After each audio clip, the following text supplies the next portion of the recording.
other side. Cool. Okay, all right, here we go. So, Julie, I appreciate you doing this. Happy to see you. Yeah, happy to see you as well. So, this all this all came from, I think you were watching an AMA a while ago, based on something in the AMA. You sent me a very nice, a far too nice email, and then I was like, it reignited your story in my head, and I wanted to get you on here, but you said this is outside your comfort zone, correct? It totally is. I look at the Facebook group all the time, and every now and then I cheer somebody on, but I pretty much never post there. But I talked to a couple people about it, and they said maybe this is helpful. Oh, that'll be good. You may not believe it, but this is actually far outside my comfort zone as well. I'm actually Oh, like a yeah. very private person, which is the irony is not lost on me that a large part of my job is very forward facing. So Yeah. I appreciate it. I appreciate it. So, you opened up one of the lines with your email, which is a great email that not too many people can open up their lines with, to refresh my memory. You said, I'm the one with the two fake hips whose orthopedic, surgeon, I guess, told her not to squat below parallel and not to lift over 40 pounds. So give us the backstory on that.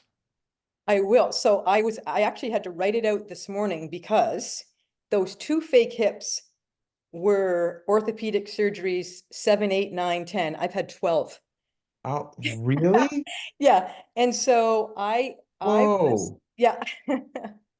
I'm hoping to avoid a 13th. I had a dog lunged after my dogs this summer and I fell hard on one knee and it doesn't feel right. And I think, oh, I'm not a person who can just injure myself and get back to it. Usually I injure myself and I end up in the OR, obviously. Okay. So I'm hoping to avoid that. I'm hoping to stop at 12. Wow. 12 orthopedic. Okay, yeah, continue. Yeah, sure. So when I was 10, I fell in the playground just at recess. And when I stood up, my leg was bent, like my hip was bent at, pretty much a right angle, and I could not straighten it. And so my parents had to come in with like one of the shelves of their bookshelf from home and carry me out of the school into like, I think they took me to the hospital because I could not straighten my leg. Anyway, all of that led to this diagnosis of a very long medical term that basically means congenital dysplasia. And the Hmm. problem is when you have, well, maybe not everybody, and I'm not a doctor, so I shouldn't speak in too general terms, but when the dysplasia I have, because my hips were wonky, that there's a Q angle, your hips, your femurs are at an angle in your body called a Q angle. And because my hips were misshapen, that Q angle was wrong. So it ended up really taking a toll on my knees. And so I've had my 12 orthopedic surgeries, one on my elbow that I can talk about. The rest are all knees and hips. And I The wouldn't have had a knee issue except for this hip thing. the congenital dysplasia in layman's terms, what does that mean? Is it overly simplistic to say that you're profoundly at risk of dislocating a hip? Well, I What is was.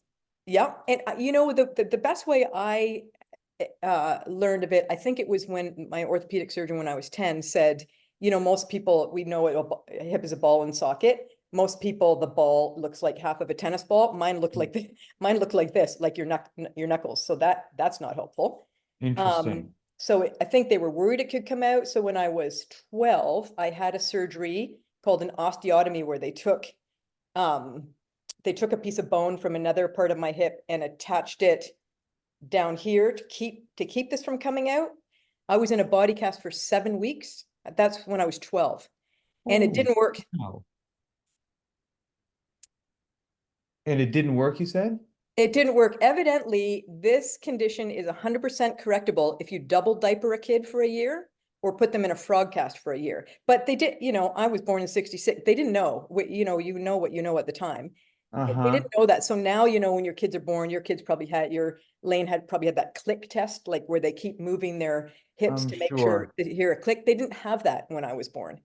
So when Hmm. my kids were born, I kept saying, do the click test again. Let's do it again. Do it again. But it could have been corrected, but they didn't know.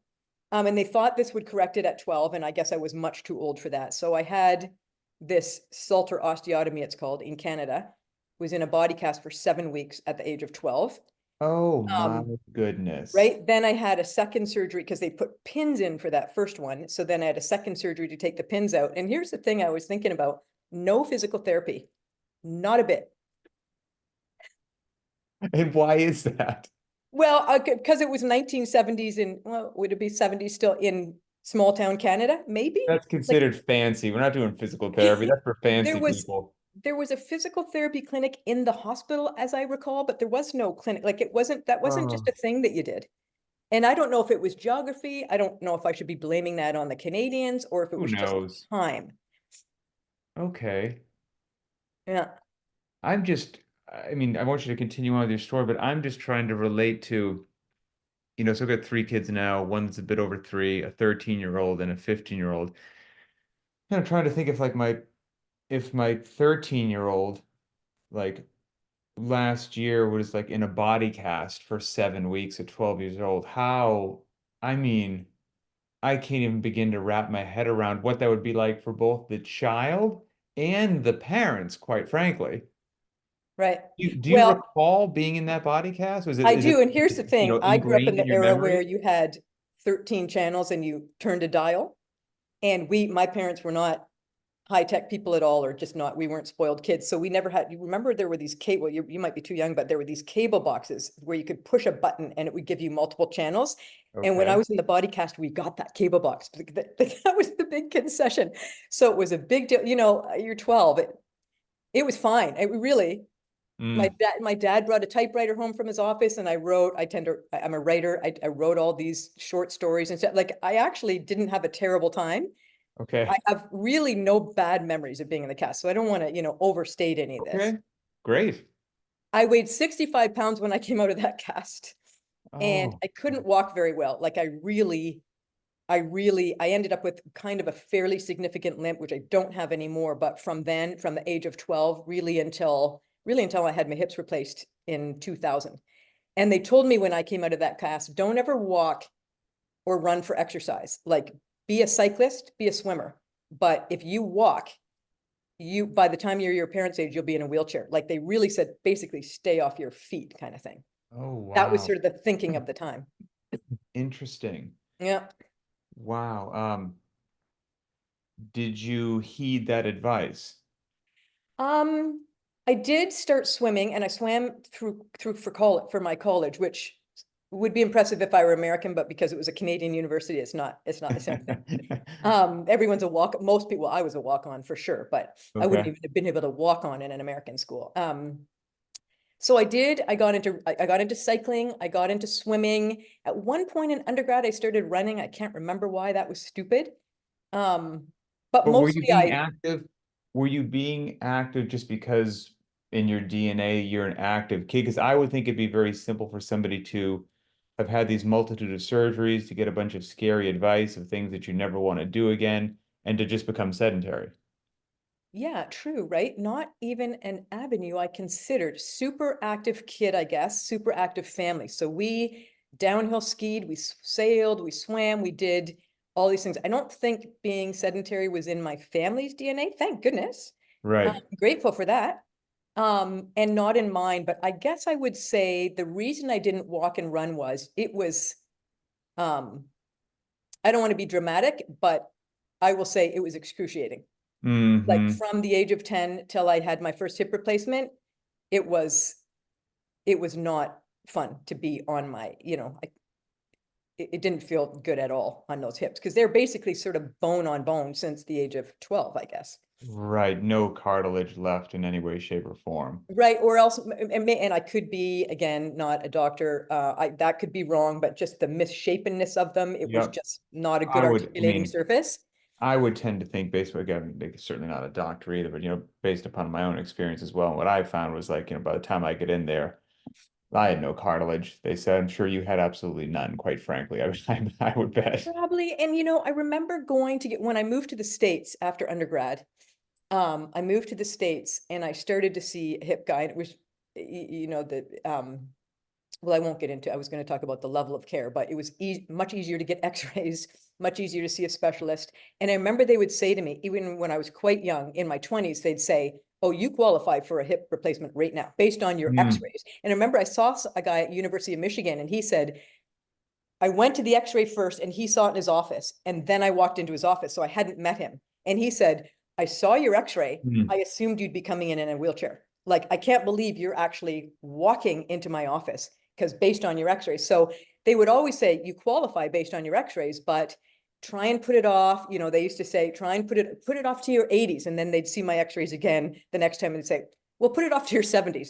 Put it off to each time they'd see me. Well, put it off to your 60s. And then finally, I was married to I am part of a blended family now, but my first husband, who remains a very good friend, is a physician. And he said to me, you're not getting to 35 on those hips. And he was right. Mm.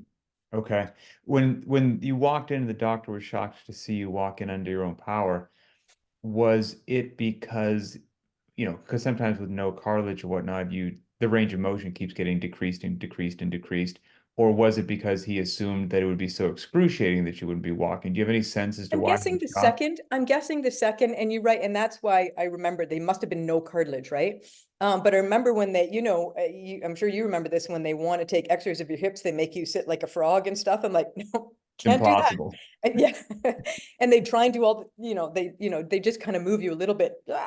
Yeah, but it was the pain thing, and as you know, with anything bone like arthritis, your X-rays can look a certain way, but if your symptoms are different, they go by the symptoms. So they were saying, as soon as you can't sleep at night, or as soon as it's so painful, we don't go by the X-ray; they go by how you feel.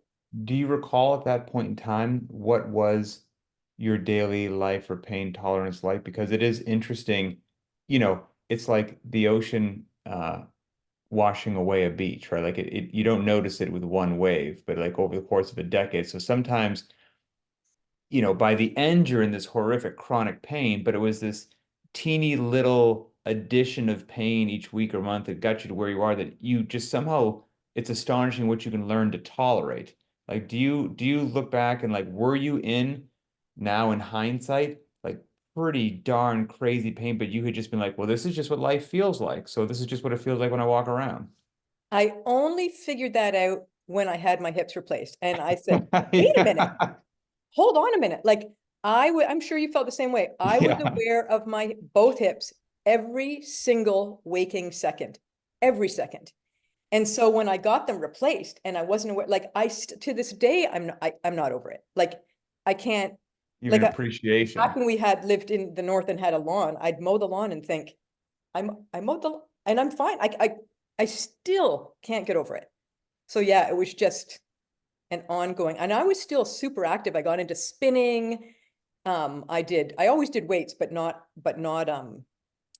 really not lower body stuff because they scared me away from that. So Right. I've always been active. Like I'm a daily exerciser and have been since, probably middle school. I just avoided all the stuff they told me to Ah, avoid, which really That's led to so bad results. it's so funny. And funny is not the right word, but I don't know another word No, I for it. get 'Cause you. I can empathize to address. Certainly didn't have 12 surgeries. I can empathize to a degree because, pre my hip replacement, I don't know, somebody would see my x-rays were like, the level of arthritis, and then they'd ask me what I do, and I tell them that I squat and run and do this stuff, and they'd be like, well, does it hurt? And I'd be like, well, hell yeah, it hurts. What are you kidding? You're kidding me? Yes, but I'm still doing it. Right. I mean, what's the option, Yeah, the exactly. alternative? What am I not going to do it? Because honestly, as I'm sure you know, sitting still doesn't make it feel better. Right. Yes. Yes. 100% true. Like you can almost feel what was a terrible range of motion getting worse if you Yes. stop. Right. I mean, I was one of those people that I'm sure you were the same on a walk or whatever. Nope, there's no stopping. Like once I stop, I'm kind of my joints would kind of seize up a little bit. So just kept Oh, going. man. Okay, so you're Wasn't it still nice to have that behind us? it is, and I have such again, you don't want to be like you said like overdone with language or whatnot, but I can only speak for me personally, but like that surgery was like life-changing. Unbelievable. I mean, Unbelievable. honestly, it's been 24 years for me now. And Oh, no kidding. yeah, I had both of my hips. So I had, Yeah, I was gonna say, so maybe continue your story. You're 12, okay, you so wake up in the body sure. cast, which is a great way to lose some weight. That's right. um, had that whole body cast affair. in when I was 12, and then I had two knee surgeries in high school, then a knee surgery in university, then a knee surgery in law school. Oh, And yeah, but all because of these crazy hips, right? Like I would have been fine, but I was and very is that active. because I think it's because of this Q angle, because you change your you're, posture? yeah, it's the change of the angle, so that puts more wear and tear in your joints. So I had to have these lateral releases on both knees, and I've had Hmm. cartilage removed. And How's your this back? first husband of mine, this good friend of mine, now a good friend, said to me, I think when he was in medical school, he said, I think you have a bone disorder that's not yet been named or detected. And I Hmm. mentioned that to an orthopedic surgeon one time, and I thought he'd say, oh God, medical student, nice try. Like, and that guy said, that's that's a good thought. Huh. Okay. So I kept having cartilage removed from knees, and like I'm not sure that it's just the Q angle and the hip dysplasia that explains all that. Maybe there's some other funky thing going on with my skeleton. I don't know. I was going to say, how, if you change your posture, how is your back? My back, luckily is actually fine. I remember when I had that osteotomy when I was 12, that surgeon said, if you didn't have this hip condition, you'd be 3 or 4 inches taller because it Hmm. jacks up your lower vertebrae. But Interesting. you know, thankfully haven't had a ton of back issues. Okay. Okay, Um, that's good. yeah, So you're yeah. continuing down this path, and now it's not just the hips, it's affecting the knees, but you still have yet to have a hip replacement surgery. Yes, and then as you know, every time you have a surgery, it's 6 weeks to recover. So high school, two knee surgeries in high school, no physical therapy, none at all. University, I had Just take physical some therapy. Tylenol and hope for the best. I know, right? University had physical therapy only because I was a varsity athlete and there was an Okay. athletic trainer on campus, so I saw him. Then law school, I couldn't afford, I mean, I could barely afford the surgery, sure couldn't afford the physical therapy. So then you just, you never kind of recover. Like I was a kid who was told, don't use your legs anyway. So I Mm, was always stronger. Like I could do lat pull downs. My probably lat pull downs today are probably more weight than I could back squat. Like I've just interesting. always been Sure. like that. And Makes so sense. then you, then I kept having these knee surgeries. So I kept just losing whatever small amount of muscle mass I had and no physical therapy and kind of never building it back up. Right. So you just get into this hole, right? That you've got to deal with. Yeah. Interesting. And so what eventually got to the point where it was unavoidable, you had to have some hip replacements? Well, I had my first kid, my son, and during that delivery, I knocked a chunk of bone off one of my hips. So I went to see a guy, an Wow. orthopedic surgeon. Yeah. And I said, and it That's would not lock. normal. And that wasn't fun because it would lock. And so I would be like, I'd go to get out of the car and, you're sitting with your hip bent in the car and I'd go to get out and it wouldn't straighten, my leg wouldn't straighten because this bone has worked its way in and locked. And I remember then I had so I didn't do anything about it then, but I saw a doctor. Well, I did see a doctor and said, could you just take this piece of bone out? Because it's a pain. And then he called me later and said, I showed all my partners and they said, don't go into those hips unless you're going to replace them. Like Mm, that little thing that's like rearranging the deck chairs on the Titanic, right? So, hmm.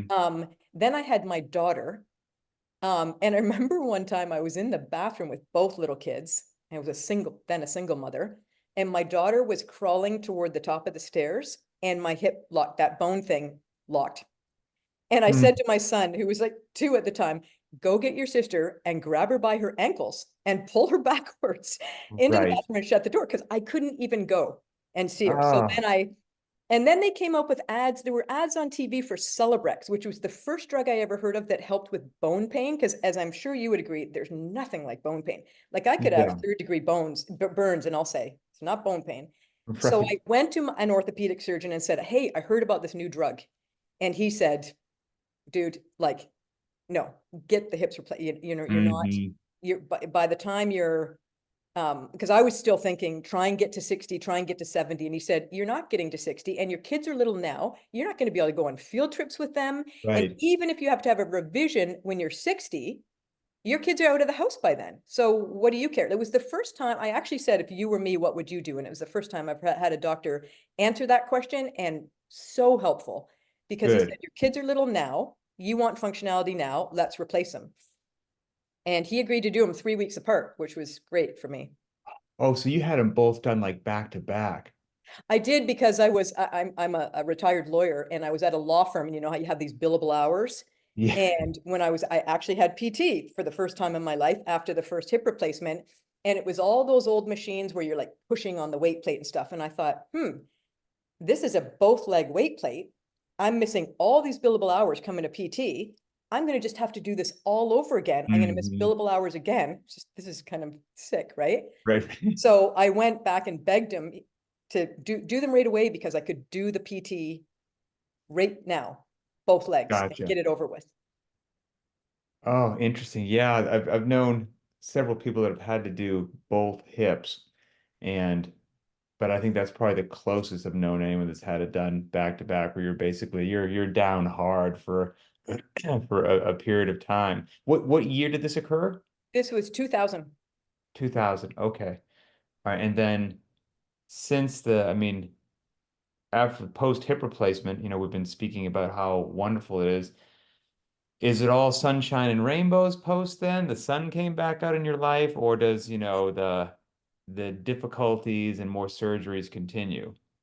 Well, so first of all sunshine and rainbows. I mean, complications and surgeries after that too, but the All headline things here is considered. life-changing, as we've said, absolutely life-changing. And if I ever meet anyone who's hemming and hawing, I always say, don't wait. Right. But when they did the surgery, as you know, that you have the head of the femur and then the acetabulum. And when they did mine, they wanted to do, I want to say ceramic on ceramic, and there weren't like petite size ceramic acetabulums.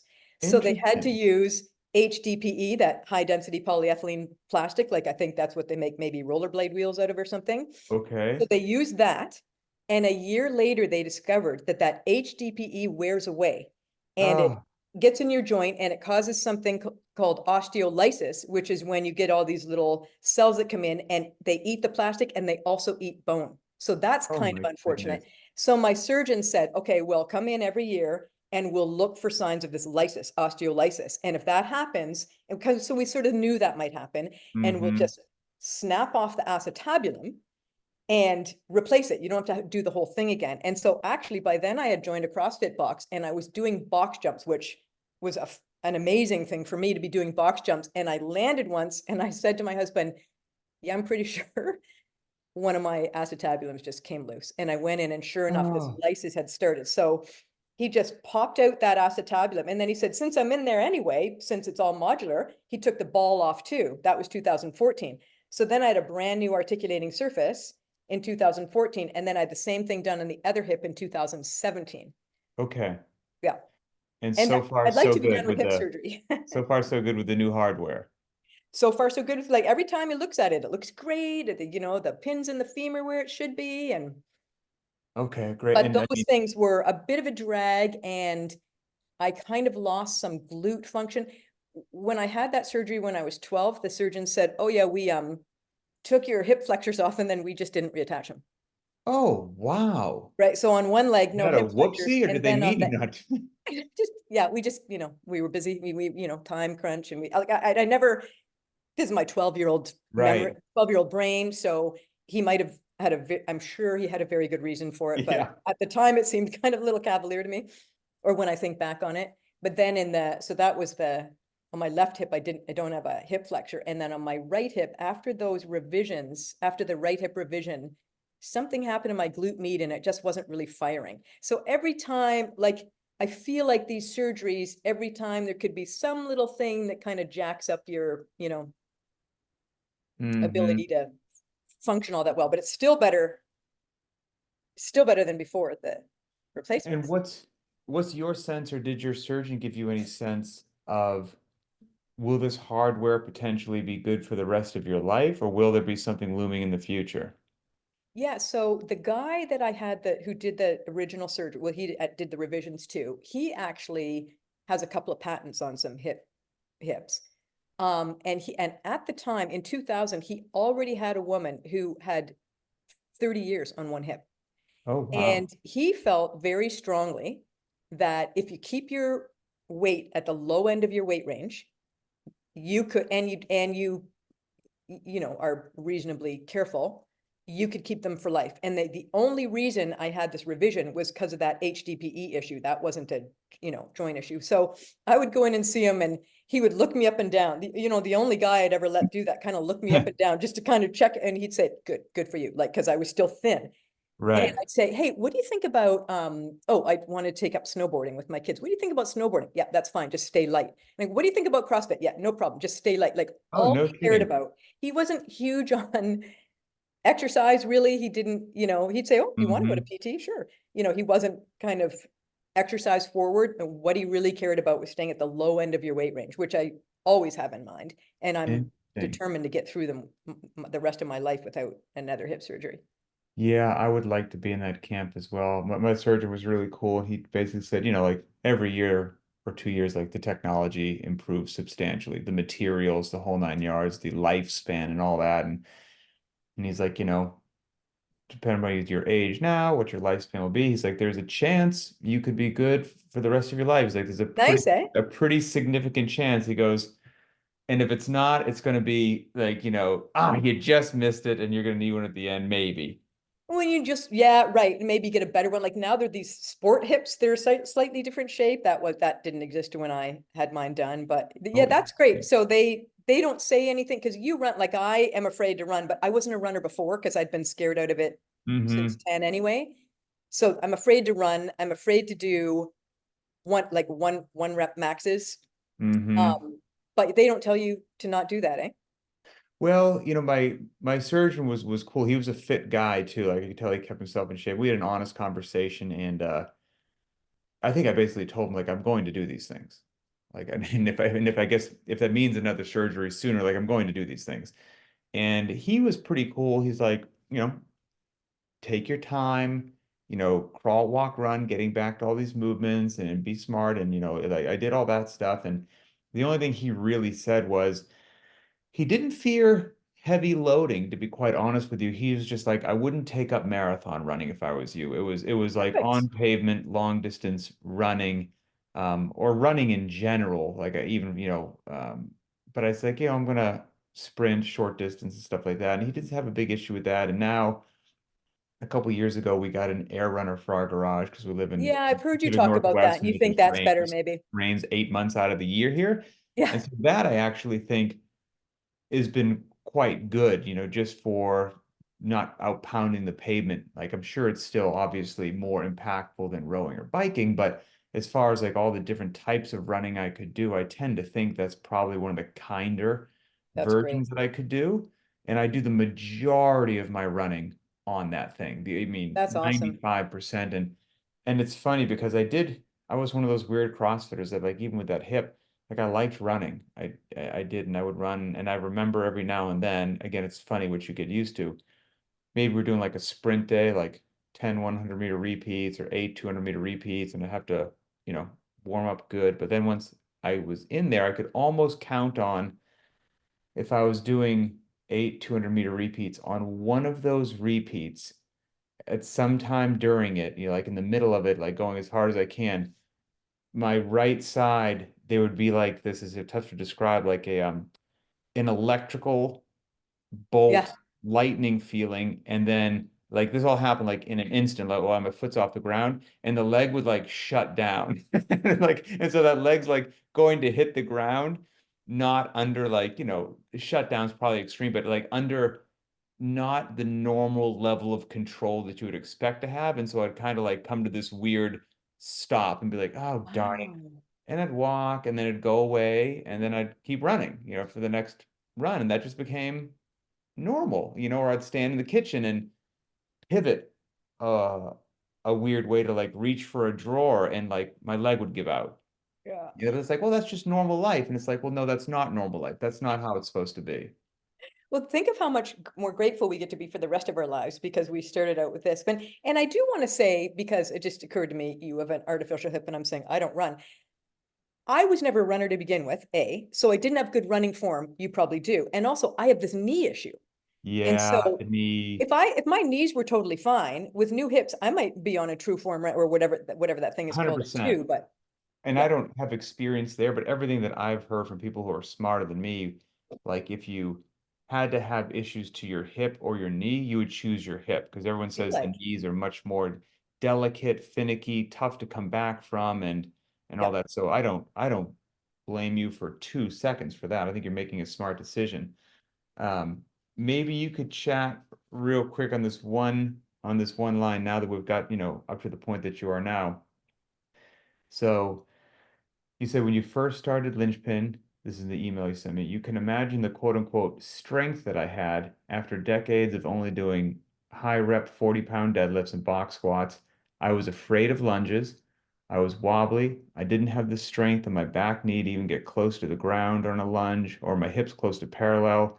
Bulgarian split squats freaked me out, 1 foot in front, 1 foot behind.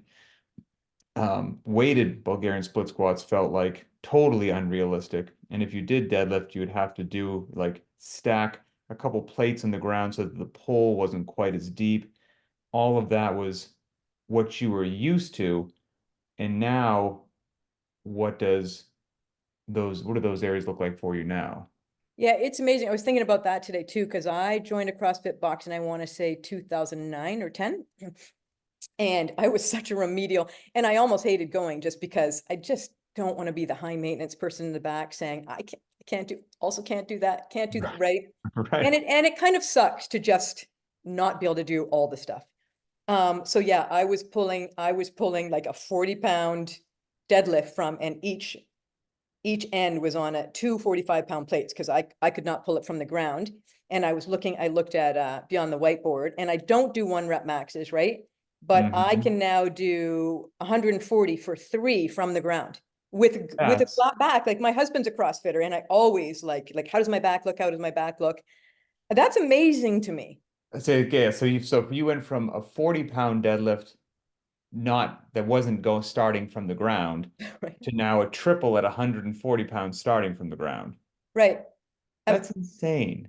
It is, and I will say, until about, I'd say 6 months ago, I would say to my son, because he does CrossFit too. He's a Linchpin member, as I mentioned to you before, and we text each other every day. What do you think of today's what? How'd you do? And I would always say some self-deprecating thing like, my working weights is he bypasses that on the way to his warm up, right? And so I would Mhm. always say something like that. Oh my gosh, my loser ones. And he really took issue with that and said, hold on a minute. Like, don't talk about yourself like that.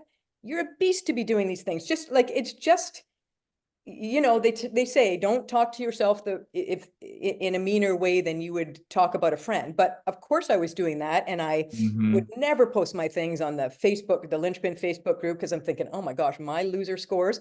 I still don't post my scores, but I now report them to my son with pride. Like I'll say, hey, I got a 5-pound PR on my back squat, and I'm not even embarrassed to tell him what that new PR is. And it's, again, not even his warm up weight, but this is a new thing for me to be able to say, I'm doing 3 times 140 on a deadlift. Yay. Like It's I a said, huge deal. It should be celebrated. Your son's right. right. And You know, so back squats, you and I talked about too. I had terrible form, and I did the whole, go down to the ball on a plate. And I hmm really couldn't even get to that. And when I did, my form was terrible. And I didn't even try. When they said don't squat below parallel after these surgeries, I couldn't even get to parallel. So below like, Right. and now I can do, again, no 1 rep max, but I looked on beyond the whiteboard. The last time I did 3, I did 100 for 3 below parallel. That's fantastic. Now I'll never get way down. Yeah, Um, yeah, but still, but if you're below parallel, you're below parallel. I mean, and everyone's on a different fitness journey, right? Which is why your yeah, son's correct in like celebrating your numbers, because your numbers are your numbers based upon where you came from, what you're dealing with, your right. capabilities or limitations or whatever. Like, and so you have your set of that's where I was then, this is where I am now, and like that's a big deal. Like that's a big deal. And you know, getting big picture 30,000 feet, as to like why we're even doing this stuff. Like if somebody has competition aspirations, okay, well then you know what? Your back squat's not impressive and neither is mine. If you're looking to be Right. a competitor, we're both way out of the league. But if you're looking to be fit, fast, and strong relative to your capacities and live a long, healthy life and be as capable as possible for as long as possible, your just below parallel squat with 100 pounds is going to serve you really well. You know, you're so right. And one thing I was thinking of today in terms of absolutely functional fitness, if you look at the suitcase carry, which I had never done in my life until I joined Linchpin, but I had gone to CVS with one of the little baskets in my hand. Mm, And when it got too full, it was really painful. And I was walking, like not properly. right. And now I can go to Target or CVS anywhere with those little basket things and load it up and walk properly. Like to me, that's amazing. That's awesome. And that's That's super, awesome. that's functional, right? Like nobody wants to limp their way through the CVS or whatever. No, no, no. And and it's not just the limp. No, I don't want to limp anyway, but it's that something's wrong if you're walking that way. Yeah, 100%. Um, I guess my, kind of in closing, you've got such a fascinating story. There are plenty of people who maybe they haven't gone through what you've gone through, but I know that, whatever I have to say, like the disclaimers that you need to say on the internet, obviously you need to pay attention to your physician. We're not giving medical advice, blah, blah, blah. Like I get it.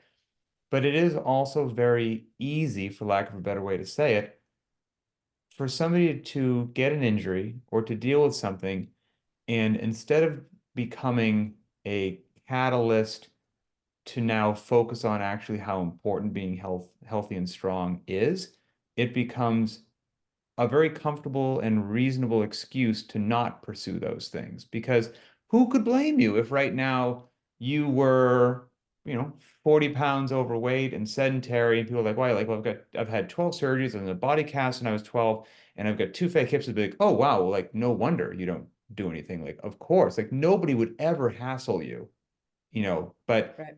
you made a different decision. So I guess maybe my question is, given your experience, if there are people out there dealing with, again, seek your medical counsel, the bad shoulder, the bad back, the bad knee, the whatever, what would be your lessons learned or kind of general advice? Lessons learned slash general advice slash this. And what I never expected to happen was now that I'm doing these, functional movements and squatting below parallel and adding on the weight, my legs are stronger, and so my knees don't hurt. Like tennis was out of the question for me because that side to side motion is Mm, excruciating on knees. And hiking, I mentioned I do a ton of hiking here in California. When I first started, it hurt all the time because you're doing a lot of Southern California hiking, a lot of stepping down. And now that I'm stronger, I don't feel my knees. Not in I play mm, tennis. I didn't think I'd ever play tennis again. And I'm playing tennis all the time and going side to side with no issue. And same with the hiking and same with just anything I do. I find that, stronger muscles obviously support a skeleton. And so it's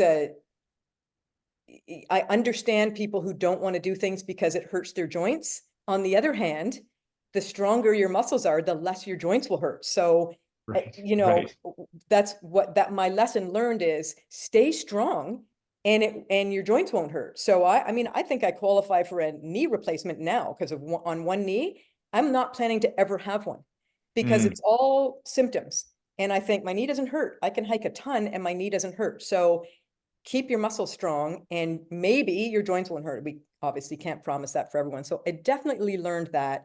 I learned that from a good PT. So another lesson learned is find a PT. Not all, I know a lot of PTs don't like CrossFit, and the best PT I had didn't love CrossFit, but was definitely a fan of, oh, you can put off a partial knee replacement, build up your quads. You can go below parallel. You can lift more weight. So a good PT, I think, is worth their weight in gold. That was helpful to me. And I guess I'll give a shout out to the Linchpin community. Um, I see people posting there who just came back from an injury or just starting, or they're coming back from a long hiatus from working out, or they're just starting it all. And they'll post numbers that aren't, huge numbers, but they're proud hmm of themselves and they should be. And it's so motivating to everybody else. Like, we don't have to take ourselves really seriously, but we can take the pursuit of fitness seriously and really celebrate each victory. And seeing people do that, like, look at me, I did my first whatever. And it was Right. maybe with the PVC pipe, like you should be proud of that. And it makes me feel I should be proud. And so it just kind of gets this virtuous circle going where we all think, oh yeah, any little bit that we can do is great. So I think that was a great lesson for me too. I could not say it better myself, and I could not think of a better sentiment to wrap on. So, Yeah. Julie, I genuinely appreciate you getting outside your comfort zone, sharing your story, and thank you for being a part of Linchpin. Yeah, thanks a lot, Pat. Nice to talk to you, and thanks for everything that you do. I've learned a ton from you. I really appreciate it. Well, I will see you online, and my You will. best to your son as well. Yeah, thanks a lot. Bye.